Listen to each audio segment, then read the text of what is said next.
Hey guys, how are ya? I thought I would do something a little bit different with this video, and rather than do anything political, give you an insight into my YouTubing and the types of things I like to watch when I am not editing my own videos and, living my own life freely here in New South Wales. So I thought it would be interesting for you all to see, in no particular order, what channels I'm interested in and the types of things that I watch.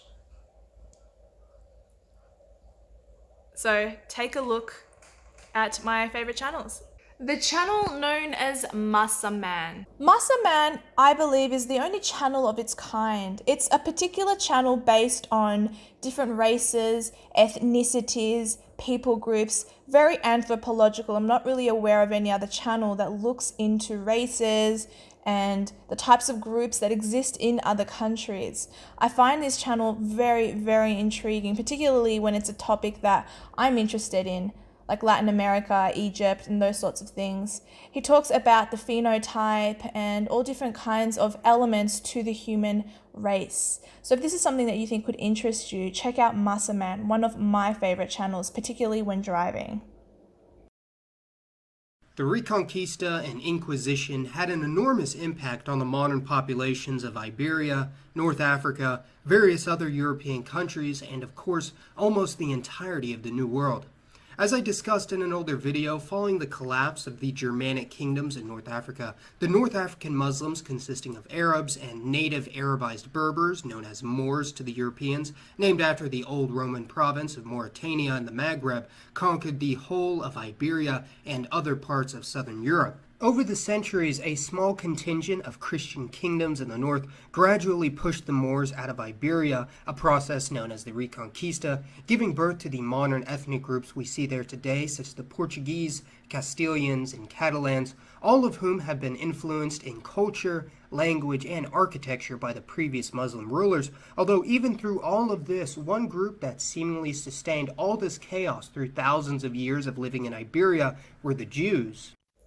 For all of your DC comic book knowledge and what's coming up in the next episode, good old Aussie Pagey.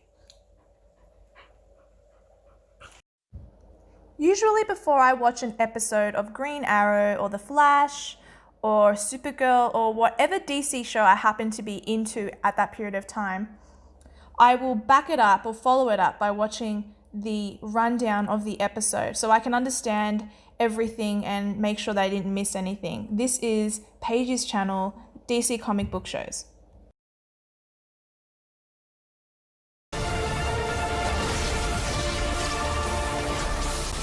Hey guys, what is up? It is me, Pagey, here once again with another video on Batwoman Season 2, and wow, we got some news to talk about, and I wasn't expecting it, to be completely honest. I don't think a lot of people were. I think we were expecting to wait until the end of August to maybe hear about this. But of course, as I'm sure most of us know, Batwoman ended its first season, and then literally a couple of days after it ended, I think it was only 2 days after, I might be wrong in regards to exactly when it happened, but it was only a couple to a few days after season 1 wrapped up, it was announced that Ruby Rose would be leaving the show.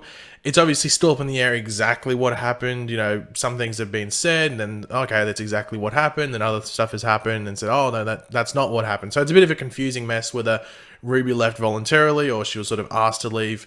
Who knows what happened there, but it seemed that they wanted to move into a different direction for season 2. It was a bit messy, but hopefully what's happening here can clean up the show and they can just go full on ahead, if you know what I mean. For knowledge on how to foster and help and assist with kitten care, the Kitten Lady. I'm sure it surprises nobody to see that I really value this particular channel. The Kitten Lady is an amazing person. She goes around different states finding lost cats, abandoned cats, disabled cats, and helps them in different ways. And she teaches online tutorials as well. Check it out. Excuse me? You think you can just come in here and be that cute? Right off the bat? You think you can just be that cute right off the bat? All right. Look at the new babies. Hi guys. Wow, they're all really in a pile. Okay. Kitten number 1. How are you? This is the sickie. Is he even alive? Are you alive? Oh my god. Hi, buddy. He looks terrible. He's rough. He looks really bad. Okay. My god. Yeah, he looks really bad. Okay, so they didn't get any fluids, right? Nope. Okay. So this is our little critical baby. You can see that he's not doing so hot. He's definitely emaciated. I can feel his rib cage. And he had live fleas on him. And his temperature was really low. He has a very gaunt look to his face. You can see that he looks pretty triangular.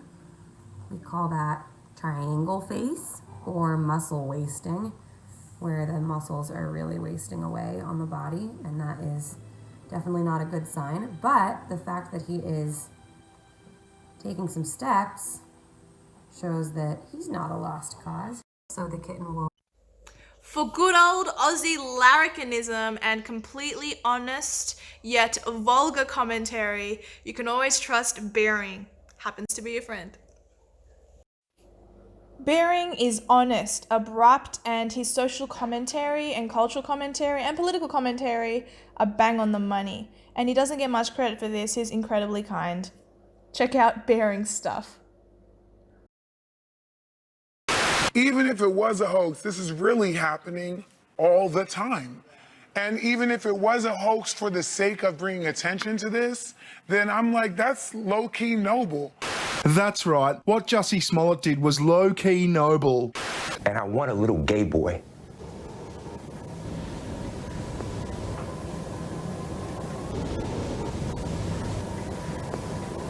Who might watch this to see that I fought back.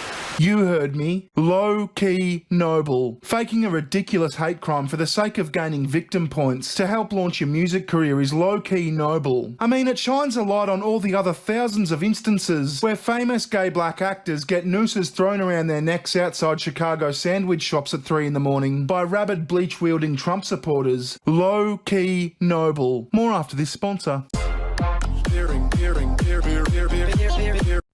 For up-to-date, accurate information on legislation, pedophilia, pederasty, and what our government is doing wrong, you can always trust the channel Anon 7.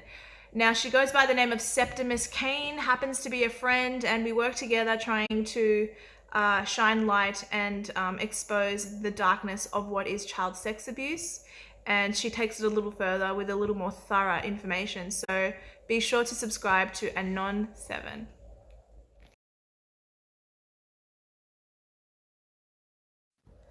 Anon 7. This is a channel that is full of information about legislations and the innermost workings of how these bills come to pass and which ones are rejected and why they're rejected. Now, Septimus Kane actually has a Christian worldview, so a lot of her understanding is common sense understanding, and it is actually a fantastic channel. But don't worry, it's not always serious. There's also music. Hi guys, welcome back to my channel. Today I'm just actually about to leave in about an hour to talk to another politician, as I said yesterday on my Facebook. So we're going to talk about the VAD bill and talk about the issues with it. We've already done this with another minister, Aaron Stonehouse, and it has been brought to people's attention that this VAD bill isn't up to scratch. There's not a lot of safeguards on it. People claim there's up to 102 plus safeguards on it, but they're illusionary. The APA isn't even in favour of this bill, though they're pro-VAD in general, but the way it's been set up in this bill is problematic. So yeah, we're trying to delay this bill basically. So that's what's happening today. And before I go, I just wanted to talk about pornography, because yesterday I went to go see an Adopt Nordic event. So if you haven't heard of Adopt Nordic, familiarise yourself with Adopt Nordic. I've got a video on it. It's about prostitution and good models that work. So in Sweden, basically, there was a really bad prostitution problem and a human trafficking problem. And when you legalize something like prostitution, it actually changes the culture. So people think, oh, we can just legalize something in order to regulate it properly. Well, what happened is, when you legalize prostitution, there are still going to be illegal brothels and stuff like this. So actually they rise, and prostitution in general rises. And along with that is fundamentally human trafficking. Long before I gave up my title of being right-wing and conservative, thank God I exited that stupid world, I was watching this channel, Carrie Wedla, and I had been quite taken by her politics, and it had always held a special place in my head, and I never really jumped on the pylon bandwagon anyway, because I always listened a little bit. I always listened to other perspectives, and I think I'm on the same train as Carrie Wedla. Check her out. Carrie Wedla. Now this is a fantastic YouTube channel. She has transferred it over onto other platforms, and she has a company that she founded called the antimedia.com. Not too long ago, well, I'd say about a year and a half ago now, she was banned off Facebook, which she found a little bit shocking because they had just made an agreement, and so then all of a sudden they banned her, and it was very unexpected. She is on the anarchist train at the moment, and her videos I find to be super fascinating. Here is a small look at why I am subscribed to the fabulous Carrie Wedla. My name is Carrie, and if you can't tell from my dark hair and dark eyes and pale skin, I have some Jewish blood in me. While my last name is fully German and unrelated to my Jewish cultural family history, the truth is that I was raised knowing that that was a part of who I was. And even though I was raised in a totally secular way by amazing parents who taught me that all humans are the same and it doesn't matter what distinctions we apply to ourselves, I couldn't help but assume when seeing an Israeli flag growing up my whole life that because it had a Star of David on it, that it was associated with me, and that meant that it had to be good, because I couldn't fathom that the Jewish people, or something that claimed to represent the Jewish people, could do anything bad, and if they did, they must have had a justification for it. So I became politically aware and active, and I started speaking out against war and violence and corruption and hate, but I always avoided looking into the Israeli-Palestinian conflict because I didn't want to have to accept that Israel could be doing something wrong. But in light of the recent conflict in Gaza, I had to start looking at the facts, and I had to start doing research. And when I came up with questions and started asking Jews and others who support Israel what they thought about what I had researched and all of the facts I presented, I was met with some pretty extreme hostility. And the truth is that I've been afraid to say anything because of the giant, hostile, horrible, ferocious backlash that I have gotten from people who oppose what I have to say. But I can't stop now, because it is my duty to ask questions, as is everyone's duty to ask questions of every government and anything that claims to be a force of good. But when I ask questions, here's a little sample of what I was met with.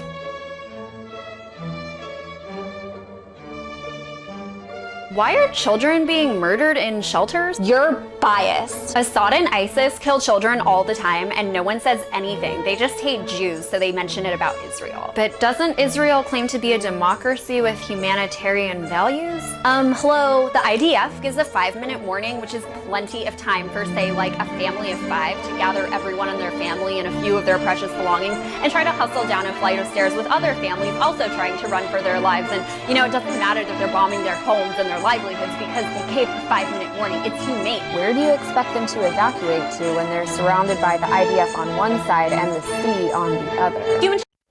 I am a Christian. This is something I happen to be. And as a Christian, YouTube serves my needs when I want to really see someone witnessing to someone else, and when I want to see things that are faith-based. So who is my go-to channel? Living Waters. I probably watch 1 or 2 of these clips a day. Ray Comforts, who happens to be from New Zealand, so beautifully and so tactfully talks to people on the street about the gospel. Check it out.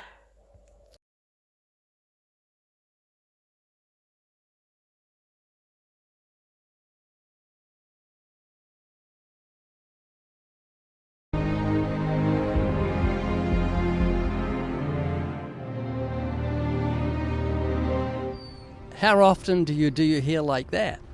About 3 times a year. And so, now, Austin, tell me, do you think there's an afterlife? I believe there is an afterlife, but... You ever think about your own death? Whenever it happens, it happens. I'm ready for it, man. Well, you know, if you think that, you'll never seek an answer for it. You'll say, oh, it's inevitable. There's a train heading for me. I'm not even going to get out of the way. It's inevitable. Now, if a train's heading for you, get off the tracks. And do you think anything can be done about your death? Nope. When it's time, it's time. Do you believe in God's existence? Yeah. So why has he given us death? There's a time and a place. Yeah, but why? I mean, death is the most horrific thing that can ever happen to a human being. You're going to lose your mum and dad, your brother and your sister, all your friends, your dog, your cat. Everything's going to die. If you're a thinking person, you'll ask why. Have you ever heard of Solomon? Nope.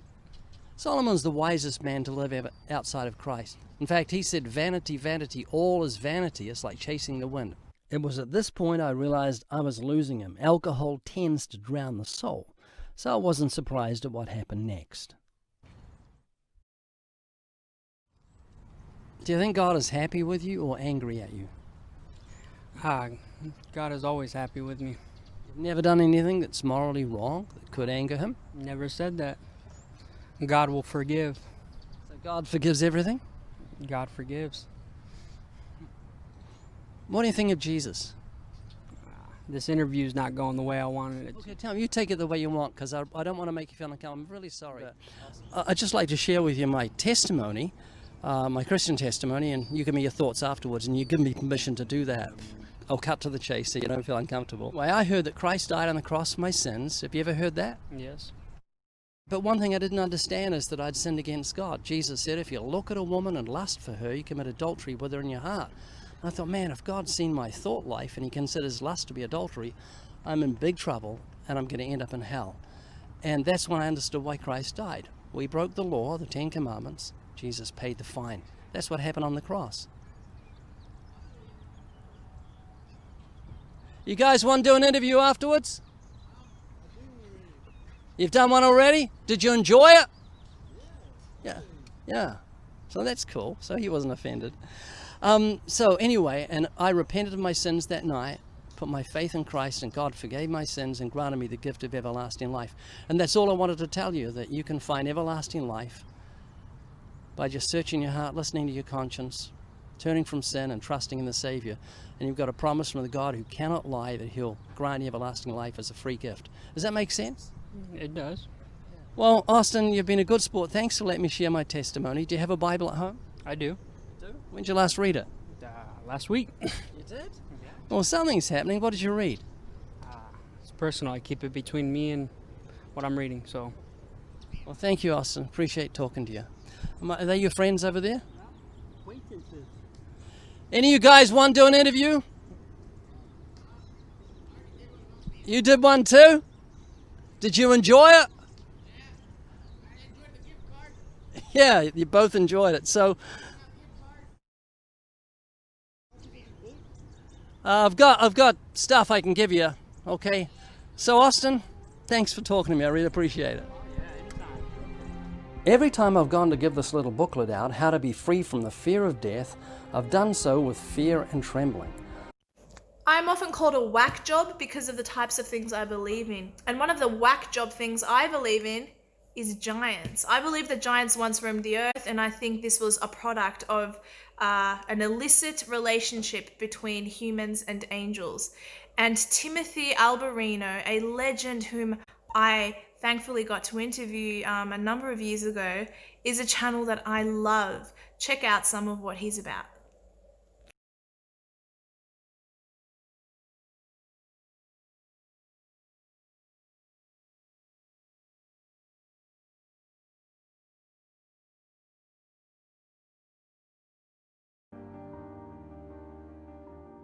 In 1947, a Bedouin boy was traversing the cliffs along the Dead Sea in Israel's Judean desert, searching for a stray goat. As legend has it, he happened upon a cave burrowed into the face of the limestone.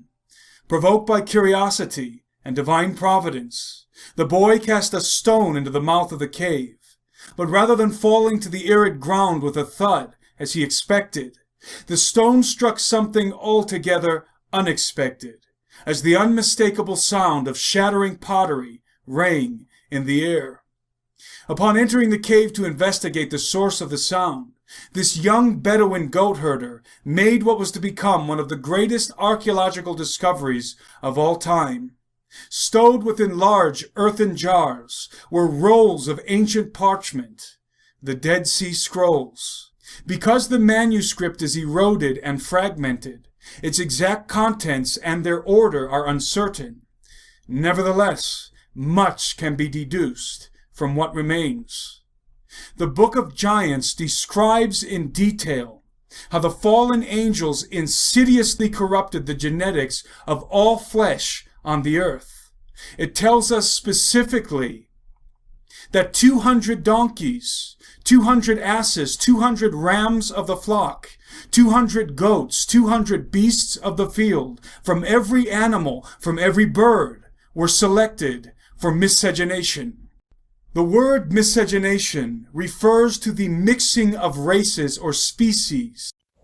If you're looking for an interesting channel, a channel that's a little off the cuff, conversations without a condom, perhaps, Unframe of Mind is your channel. These guys are made up of different ideologies. One of them is an anarchist. The other one is not, I don't know what he's about. He's a Christian like myself. So you get two different perspectives. You get an atheist perspective versus a biblical based perspective.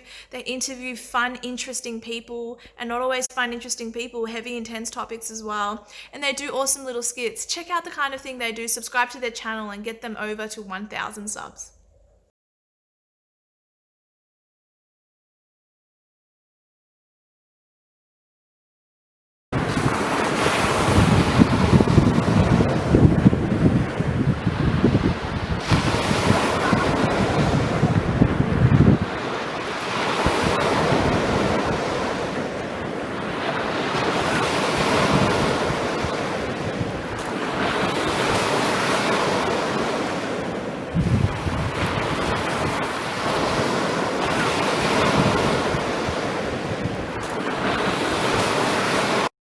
I find it very hard to talk to a conservative who just isn't worshiping Donald Trump. I mean, it's like they're constantly, preaching him and beating the war drums for him. Can't we talk about something other than him? Right. No. No, all we're conversations. going to do the whole show on Donald Trump. Yeah, all conversations start with Trump, and then we just branch out from there, and where you land, you land. Finally, we touch back to the weird and wonderful Woodward TV. Woodward TV is an amazing channel. I know I'm pronouncing it oddly. It's an amazing channel. The guy on that channel is so well versed on so many different topics, and the videos are made beautifully. They are edited to perfection, and the topics are things like giants. So you get that as well. You get the Book of Enoch. You get Adam and Eve. You get children with black eyes, the white-eyed children. You also get things with government and water. You get an inside knowledge on all these different topics. They're not always weird and wonderful and mysterious. Sometimes they're just factually based and things about food and how to distill your water. All different topics, but I love this channel for the weird and wonderful element of it. I won't watch it if it's going to be about food, but I will watch it definitely if it's about giants, angels, and all that kind of stuff. Travel anywhere in the world they wanted to. So we are going to take a trip to the Grand Canyon to explore the remains of a mystery. Why would there be pyramids in the Grand Canyon, let alone North America? Is the Sphinx in the Grand Canyon older than the Sphinx in Egypt? Huh? What? Oh yes, folks. We have some things to discuss. And as crazy as that all sounds, let us consider while the ancient Egyptians were maintaining a powerful empire for generations, what was going on with the rest of the world. Well, some of the discoveries made over the years to you may seem to be quite shocking.